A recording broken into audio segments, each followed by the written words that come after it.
اسلام میں، مذہب اسلام میں ورک آؤٹ کرنے اور فٹنس رہنے کی، ورزش کرنے کی، صحت مند رہنے کی کتنی اہمیت ہے۔ اللہ جل جلالہ ایمان والوں نے شریعت میں جتنے بھی احکامات رکھے ہیں، بنیادی احکامات میں کون کون سے احکامات ہیں؟ نماز، ایمان، نماز، روزہ، زکوٰۃ اور حج۔ ان احکامات پر آپ غور کیجیے، یہ احکامات کا تعلق جہاں ایمان سے ہے، کیونکہ ایمان نہیں تو نماز کوئی فائدہ مند نہیں، ایمان نہیں ہے تو روزہ رکھنے کا کوئی فائدہ ہی نہیں، ایمان نہیں ہے تو زکوٰۃ کا کوئی سوال ہی نہیں، ایمان نہیں ہے تو حج کرنے کا کوئی سوال ہی نہیں بنتا۔ تو جہاں ایمان سے تعلق ہے ان تمام احکامات کا، اسی طرح ان تمام احکامات کا تعلق صحت سے بھی ہے، ان تمام احکامات کا تعلق طاقت اور قوت سے بھی ہے۔ اللہ جل جلالہ عمل نے نماز کا حکم دیا، نماز کی یہ عظیم عبادت کوئی کمزور آدمی کر سکتا ہے؟ جس طرح اللہ چاہتا ہے، جو اللہ کی منشا ہے، اس منشا کے مطابق کوئی ضعیف اور کمزور آدمی کر سکتا ہے؟ اللہ تعالیٰ نے نماز میں قیام کا حکم دیا، اللہ تعالیٰ نے نماز میں رکوع کا حکم دیا، اللہ تعالیٰ نے نماز میں سجدوں کا حکم دیا۔ یہ کمزور آدمی نہیں کر سکتا۔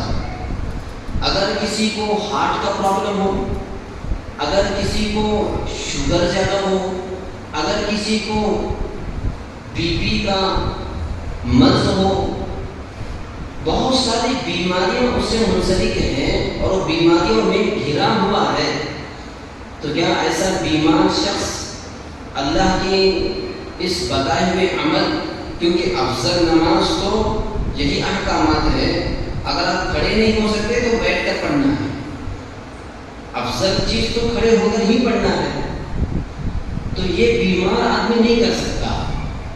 تو اللہ خود یہ چاہتا ہے کہ میرے بندے صحت مند رہے، میرے بندے طاقتور اور بہادر رہے۔ اللہ پسند کرتا ہے طاقتور کو، اللہ پسند کرتا ہے بہادر مسلمان کو، اللہ کا پسند کرتا ہے چست اور چالاک اور ہوشیار چوکنا کو۔ سست مسلمان کو اللہ نہیں پسند کرتا، کمزور مسلمان کے اللہ کے نزدیک پسندیدہ نہیں ہے، کیونکہ کمزور وہ اللہ کی منشا پورا نہیں کر سکتا جو اللہ چاہتا ہے، جو اللہ کی منشا ہے۔ تو نماز جیسی عظیم عبادت اللہ کے منشا کے مطابق نہیں کر سکے گا۔ کمزور ہے تو کرسی پر بیٹھ کر نماز پڑھے گا، کھڑے ہو کر نماز پڑھنے کی طاقت اس کے اندر نہیں۔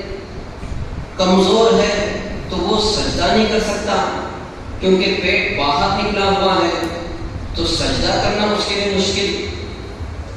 کمزور ہے، رکوع نہیں کر سکتا، کیونکہ اس کے لیے اپنی کمر جھکانی پڑتی ہے، اس پر برڈن کا کام ہے، وہ نہیں کر سکتا۔ تو اللہ کا تقرب، کیونکہ سجدے میں جانے میں جتنا ہے وہ اتنا آپ کرسی پر بیٹھنے پر نہیں ہے۔ تو اللہ یہ چاہتا ہے کہ میرا بندہ طاقتور رہ کر میری عبادت کو کرے۔ طاقتور بندہ جس طرح اللہ کے عین منشا کو پورا کر سکتا ہے، وہ کمزور نہیں کر سکتا۔ روزہ دیکھ لیجیے، روزہ کون رکھے گا؟ طاقتور مسلمان ہی رکھ سکے گا نا، کمزوروں کے لیے تو رعایت ہے، کنسیشن ہے۔ شیخ پانی نہیں رکھنا ہے، کمزور ہے، لاغر ہے، ڈاکٹروں نے مشورہ دیا ہے روزہ مت رکھو، روزہ رکھو گے شوگر چڑھ جائے گی اور پھر آپ کو جنازے میں رہنا پڑ سکتا ہے. تو یہ اندیشہ اگر ڈاکٹر نے دیا ہے تو اللہ کی وہ عظیم عبادت جو سال میں ایک مرتبہ آتی ہے رمضان میں، اتنی بابرکت مقدس مہینہ اور ایام میں، اس عبادت کرنے سے بھی وہ محروم. اسی طرح کیونکہ روزہ رکھنا کوئی معمولی کام نہیں، رات میں اٹھو، سحری کرو اور پھر دن بھر بھوکا رہو، پانی پیاس لگی تو پانی نہیں پی سکتے، کھانے کو دل چاہا تو کھا نہیں سکتے، کچھ بھی نہیں کر سکتے، کھانا بھی نہیں، پینا بھی نہیں. یہ تمام عبادت مضبوط آدمی کر سکتا ہے، نوجوان کر سکتا ہے. اسی طرح زکوٰۃ کو دیکھ لیجیے، زکوٰۃ کون کرے گا؟ کمزور ادا نہیں کر سکتا، کیونکہ اگر طاقتور اور بہادر مضبوط مسلمان ہے تو وہ کما سکے گا نا، وہ دولت اکٹھا کر سکے گا، وہ پیسے جمع کر سکے گا. پیسے جب جمع ہوں گے تب جا کر زکوٰۃ واجب ہے، پیسے جب بینک بیلنس ہوگا تب جا کر زکوٰۃ واجب ہے. سننے کی خاص مقدار، گولڈ کی خاص مقدار اگر جمع ہوگی تب جا کر زکوٰۃ واجب ہے. اب یہ کمزور آدمی ہے، ہٹا کٹا نہیں ہے، لاغر ہے، ضعیف ہے، وہ مارکیٹ میں 1 گھنٹہ کھڑ نہیں سکتا، بیٹھ نہیں سکتا ایک جگہ، بہت مجبور ہے، بیکس ہے، کیا کمائے گا؟ کما نہیں سکتا تو پیسے جمع نہیں ہو سکتے، پیسے جمع نہیں ہو سکتے تو زکوٰۃ واجب نہیں ہو سکتی. تو زکوٰۃ واجب ہونے کے لیے بھی طاقت اور قوت کی ضرورت ہے، یہ عبادت بھی نہیں کر سکتا. اور پھر حج جیسی عبادت، حج تو محض نقل و حرکت کا نام ہی ہے، پورے 7 چکر، ایک طواف 7 چکر لگانے سے ہوتا ہے، اور وہ 7 چکر مارنا، اب جا کر آپ میں سے کوئی عمرے کو گیا ہوگا، حج کیا ہوگا، محسوس کر سکتے ہیں تو چکر لگانا کوئی معمولی بات نہیں ہے. اس کے لیے بھی فٹنس کی ضرورت ہے، اس کے لیے بھی صحت مندی کی ضرورت ہے. تو اللہ چاہتا یہ ہے کہ میرا بندہ مضبوط رہے، سعی کرے. سعی میں تقریباً پورے سعی میں 4 کلومیٹر کی دوری اور فاصلہ اور مسافت ہے، اس کے بغیر سعی نہیں ہو سکتا.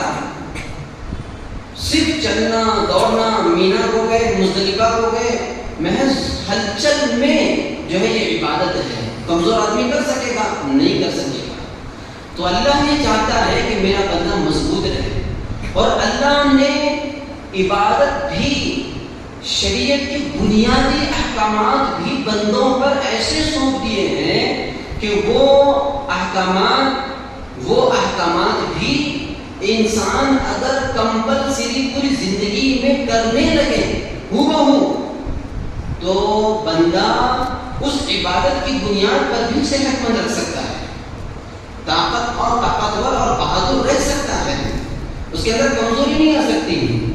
فجر میں جتنی رکعتیں ہیں، تہجد کی نماز اگر پڑھ لے، فجر کی نماز اگر پڑھ لے، ظہر کی جتنی رکعتیں وہ پڑھ لے، عصر کی جتنی رکعتیں وہ پڑھ لے، مغرب کی جتنی رکعتیں وہ پڑھ لے، عشاء کی جتنی رکعتیں وہ پڑھ لے، تو پھر وہ بندہ نماز پڑھنے، رکوع کرنے، قیام کرنے، سجدہ کرنے کی وجہ سے اللہ اس کو بہادر رکھ سکتا ہے، مضبوط بنا سکتا ہے، کیونکہ اس میں بھی نقل و حرکت کا نام ہے، اس میں بھی ہلچل کا نام عبادت ہے. اسی طرح تو اس سے یہ پتا چلا کہ اللہ مضبوطی کو پسند کرتا ہے، اللہ بہادری کو پسند کرتا ہے، سستی کو، کاہلی کو اللہ پسند نہیں کرتا. سست مسلمان، کاہل مسلمان اللہ کو پسند نہیں ہے. اور اس کی قباحت اللہ تبارک و تعالیٰ نے قرآن مجید میں فرمایا. ایک جگہ اللہ تعالیٰ نے ارشاد فرمایا ہے وَإِذَا قَامُوا إِلَى الصَّلَاةِ قَامُوا كُسَالَىٰ. منافقین کی، فاجر اور فاسق کے علامات کو اللہ تعالیٰ نے ذکر کیا ہے قرآن مجید میں. منافقین جب نماز ادا کرتے ہیں بالکل سستی کے ساتھ، کاہلی کے ساتھ نماز ادا کرتے ہیں. فاسق اور فاجر، اس سے یہ معلوم ہوا جو اندرونی طور پر فاسق ہیں، اندرونی طور پر فاجر ہیں، اندرونی طور پر منافق ہیں، ان کا نفاق، ان کا فجور اور ان کا فسق ظاہر ہوتا ہے نماز کی کیفیت میں۔ اگر اندرونی طور پر سچا مسلمان ہے تو نماز میں سستی نہیں کرے گا، اور اس سے یہ پتہ چلتا ہے کہ اللہ ان کی ان علامات کو، ان کی ان چیزوں کو ذکر کر کے یہ بتایا ہے کہ میرے نزدیک سست مسلمان، کاہل مسلمان پسندیدہ نہیں ہے۔ اسی لیے یہ سستی، یہ کاہلی اللہ کو پسند نہ ہونے کی وجہ سے اللہ نے حضور کی اس تمام 63 سالہ زندگی میں کبھی اللہ کے نبی کو جمائی نہیں آئی۔ چھینک اللہ کے نبی کو آئی ہے جو کہ چستی کی علامت ہے، لیکن اللہ کے نبی کو کبھی جمائی نہیں آئی۔ جمائی جب آئے تو لا حول ولا قوت الا باللہ پڑھے، تو جمائی حضور کو کبھی نہیں آئی، کیونکہ جمائی سستی کی علامت ہے، اور حضور کے اندر سستی نہیں تھی، کیونکہ اللہ کو سستی پسند نہیں تھی، اور اللہ کو جو چیزیں پسند نہیں ہیں وہ حضور کے اندر نہیں ہے، جو اللہ کو پسند ہے وہ حضور کے اندر ہے۔ تو اللہ تعالیٰ نے کبھی اپنے نبی کے اندر نبی سے جمائی سرزد نہیں کیا، حضور سے کبھی جمائی ظاہر نہیں ہوئی۔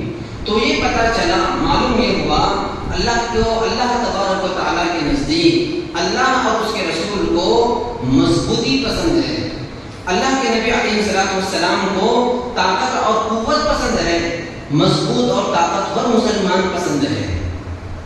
پوری دنیا کی تاریخ اٹھا لیجیے، جتنی بھی دنیا کی بڑی بڑی شخصیتیں گزری ہیں نا، جو انقلابی کام کیے ہوئے ہیں، مضبوط کام کیے ہوئے ہیں، جن شخصیتوں کی وجہ سے، جن ہستیوں کی وجہ سے، جن لوگوں کی وجہ سے علاقے کے علاقے تبدیل ہوئے، ان کے اندر بیداری پیدا ہوئی، ان کے اندر جوش پیدا ہوا، ان کے اندر ولولہ پیدا ہوا، ان کے اندر ایک پوری تبدیلی، زندگی کی تبدیلی آئی، ٹرننگ پوائنٹ میں ہوتا